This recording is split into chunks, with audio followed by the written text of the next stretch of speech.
Halo teman-teman, perkenalkan nama saya Sultan Arya Jorgi Rais. Di sini saya akan mempresentasikan makalah jalan. Bab 1, pendahuluan. Jalan merupakan fasilitas transportasi yang paling sering digunakan oleh sebagian besar masyarakat, sehingga mempengaruhi aktivitas sehari-hari masyarakat.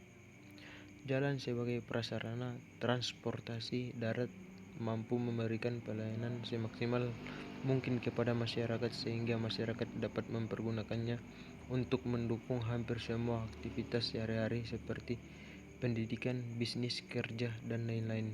Oleh karena itu, jalan menjadi salah satu pendukung utama aktivitas sosial ekonomi suatu negara.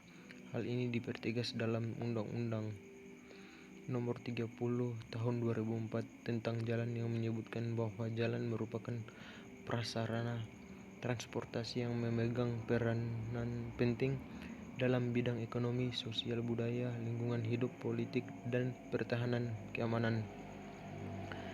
Kerusakan jalan yang terjadi di berbagai daerah saat ini merupakan permasalahan yang kompleks, dan kerugian yang diderita sungguh besar terutama bagi para pengguna jalan, seperti waktu tempuh yang lama, terjadi kemacetan lalu lintas, kecelakaan lalu lintas, dan lain-lain.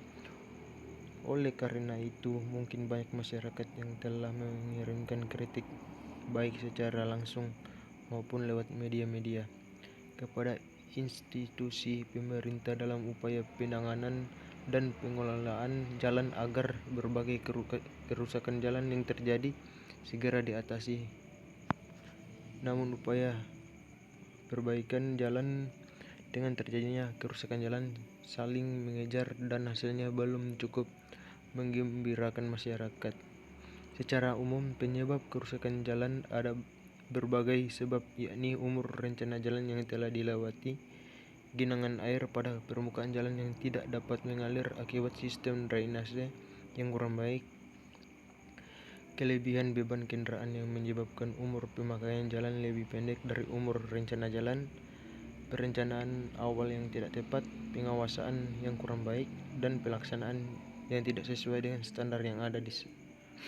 Selain itu juga minimnya biaya pemeliharaan, keterlambatan pengeluaran anggaran, serta prioritas penanganan yang kurang tepat, serta pada sejumlah jembatan timbang yang dinilai tidak berfungsi sebagaimana mestinya, dan kemudian ketidakdisiplinan pengawasan jalan saat beroperasional yang juga merupakan penyebab dari kerusakan jalan tersebut.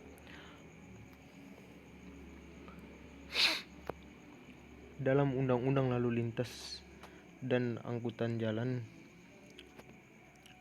Nomor 14 Tahun 1962 disebutkan bahwa untuk keselamatan, keamanan, ketertiban, dan kelancaran lalu lintas jalan juga wajib dilengkapi dengan alat pengawasan dan pengamanan jalan yang umumnya digunakan juga disebut dengan jembatan timbang.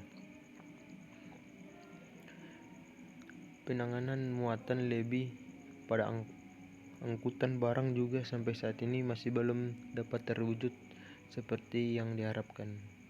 Masih terdapat banyak hal yang mengindikasikan bahwa penanganan muatan lebih masih perlu diperbaiki.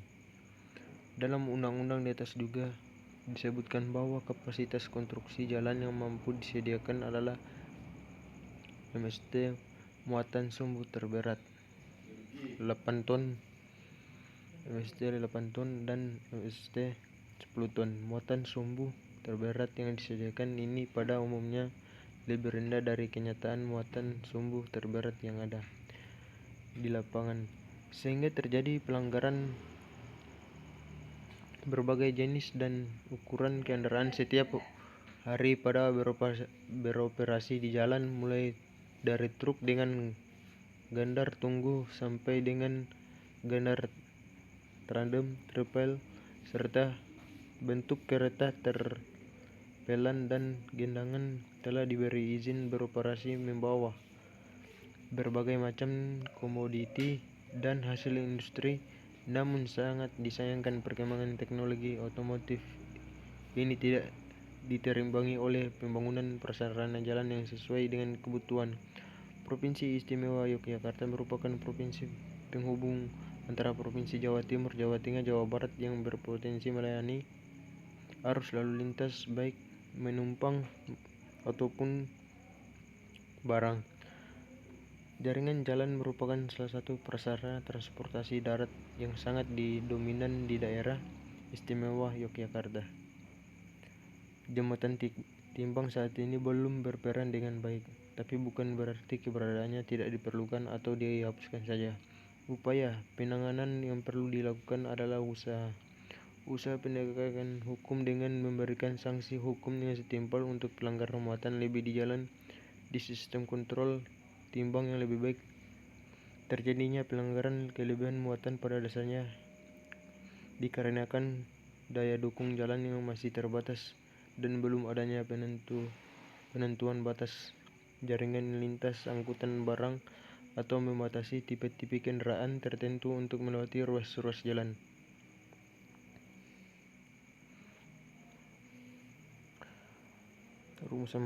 Rumusan masalah. Dengan melihat uraian di atas, maka didapatkan beberapa rumusan, yaitu terjadinya penyimpangan antara beban standar dan beban aktual pada kendaraan. Banyak lalu lintas kendaraan barang dengan muatan berlebih menjadi salah satu faktor penyebab kerusakan jalan. Sebelum waktunya, maka perlu diadakan penelitian kelebihan dan muatan kendaraan with rencana aktual.